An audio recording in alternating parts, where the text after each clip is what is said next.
Bienvenue.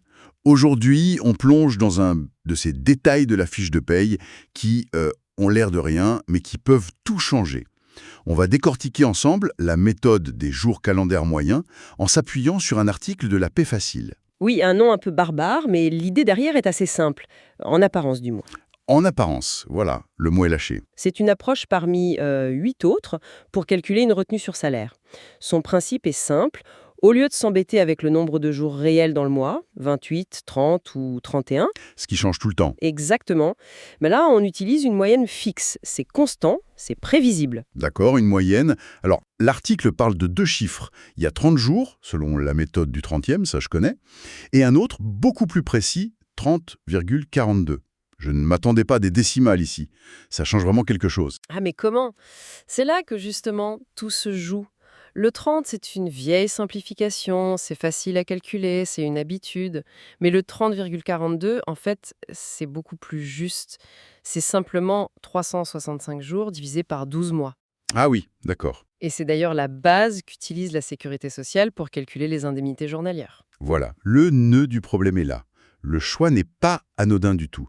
L'article donne un exemple, ça va nous aider à y voir plus clair. Oui, On prend un salaire de 3 000 € par mois et une absence de 7 jours calendaires. exactement. Alors, avec la méthode simple sur la base de 30 jours, le calcul est vite fait. 3 000 € divisé par 30. Ça fait 100 € par jour. C'est rond. C'est rond, c'est simple. Donc pour 7 jours, paf, on retire 700 €. Logique. Et maintenant, avec le chiffre plus précis, le 30,42. Eh bien là, on prend ces mêmes 3 000 €, on les divise par 30,42, ce qui donne un taux journalier un tout petit peu plus faible. Et donc, multiplié par 7 jours, la retenue n'est plus que de 690,34 €. Ah oui, quand même. Hein. On a presque 10 € d'écart. C'est ça? 10 €, ça peut sembler peu, mais si on multiplie par des centaines de salariés sur toute une année, L'enjeu financier devient tout de suite important, oui. du coup, on a d'un côté la simplicité et de l'autre une précision qui est plus favorable aux salariés. C'est tout le paradoxe. L'avantage de cette méthode, c'est vraiment sa constance. Que le mois soit février avec 28 jours ou juillet avec 31, le taux de retenue ne bouge pas. C'est un confort pour le gestionnaire de paie, j'imagine. Un confort indéniable, oui. Attendez, mais si c'est si simple et constant, pourquoi est-ce que tout le monde ne l'utilise pas? J'imagine qu'il a un mais. Si la Cour de cassation a un avis sur la question, j'imagine qu'elle ne va pas du côté de la simplicité. Vous mettez le doigt dessus. La simplicité, ici, elle a un coût. C'est le risque juridique.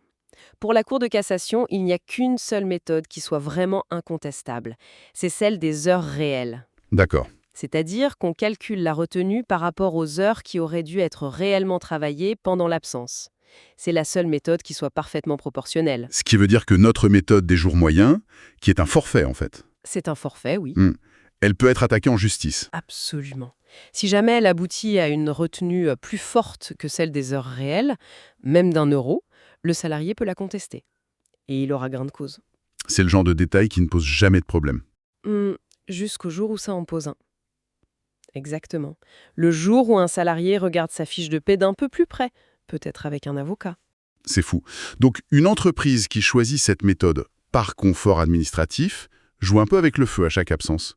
Pour résumer, on a d'un côté une méthode simple, prévisible, qui lisse les calculs sur l'année, C'est ça.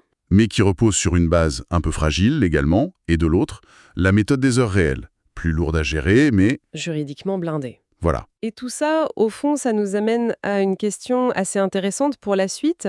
Si la méthode des heures réelles est la seule qui est jugée totalement équitable par la plus haute juridiction, pourquoi est-ce que des méthodes forfaitaires comme celle-ci continuent d'exister dans autant d'entreprises? Est-ce que c'est une simple habitude, un oubli, ou alors un vrai arbitrage, un calcul conscient entre la simplicité administrative et le risque juridique?